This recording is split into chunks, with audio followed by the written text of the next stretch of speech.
안녕하세요. 스크루테이프의 편지를 읽어가면서 마음을 알아가는 그 14번째 시간입니다. 오늘은 자기 평가에 대한 이야기를 해볼까 합니다.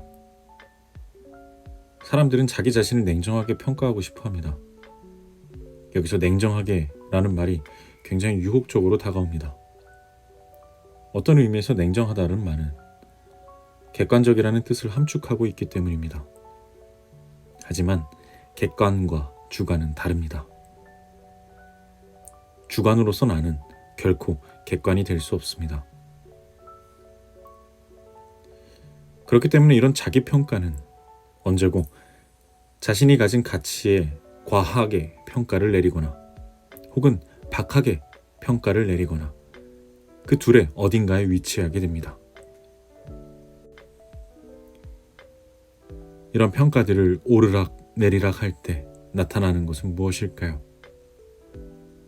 바로 자기 자신으로부터 빠져버려 헤어나오지 못하게 된다는 겁니다. 나는 잘하나? 나는 못하나? 하면서 시간들을 흘려보내게 됩니다. 그렇게 답을 얻지 못해 답답해하다가 인생의 중요한 것들을 놓치게 되는 겁니다. 마음속에 이상한 장면을 상상하기도 합니다. 누군가 당신의 업무 능력은 어느 정도 됩니까? 라는 질문을 하게 되면 나는 도대체 뭐라고 답을 해야 하지? 하는 고민에 빠집니다. 실은 그런 상황은 거의 일어나지 않습니다. 이럴 때 겸손은 하나의 해결책처럼 등장합니다. 자기 자신에 대해 무엇이든 바보처럼 여기는 겸손이 답이라고 착각하게 만드는 겁니다. 이는 잘못된 형태의 겸손입니다. 오늘만은 특별하게 이런 겸손을 바보 겸손이라 부르겠습니다. 바보 겸손은 자기의 모든 것이 수준 이하라고 생각하게 만듭니다. 아직 부족합니다. 아직 멀었습니다. 라고 말하면서 잘하는데 못한다고 말하는 겁니다. 지난 시간에 편지에 등장하는 성도는 제2의 회심을 경험했습니다. 그리고 스스로 낮은 마음을 갖게 됐습니다.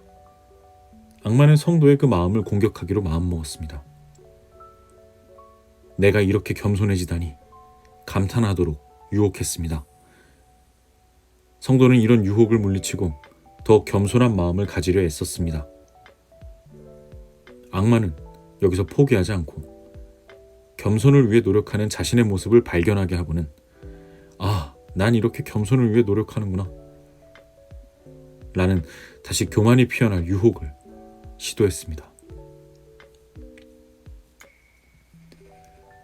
악마는 그렇게 쉴 새 없이 성도를 공격하면서 겸손을 왜곡하는 비법을 공개합니다. 그것은 자기가 가진 미덕을 가식과 거짓의 요소로 주입하는 것입니다.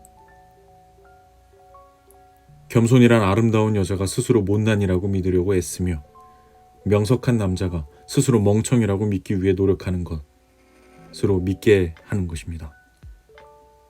바보 겸손을 실천하는 것입니다. 이렇듯 냉정한 자기평가는 바보 겸손으로 인해 실패하게 됩니다.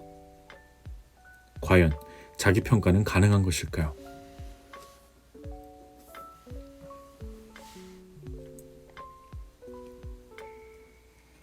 예수님은 예상 밖의 대답을 하고 계십니다. 바로 자기 자신에게서 벗어나라는 것입니다. 너에게서 신경을 끄라는 겁니다. 물론 자기가 가진 재능에 무지하라고 하는 뜻은 아닙니다. 자기가 가진 재능도 하나님께서 주신 것이므로 이를 망각해서는 안 됩니다. 하지만 그 재능에 대해 정말 잘 알고 싶다고 수치화하듯이 분석하길 원하시지 않습니다. 그저 자기가 받은 재능을 기뻐하는 것으로 만족하면 그만입니다. 주님께서 생각하시는 진정한 겸손은 그리고 자기평가의 최종 단계는 자신을 잊어버리는 것입니다. 그렇게 이웃과 주님께 시선을 돌리는 겁니다. 나는 무엇일까? 나는 잘하는 사람일까? 대한 답은 이겁니다. 당신은 주님께 사랑받는 사람입니다.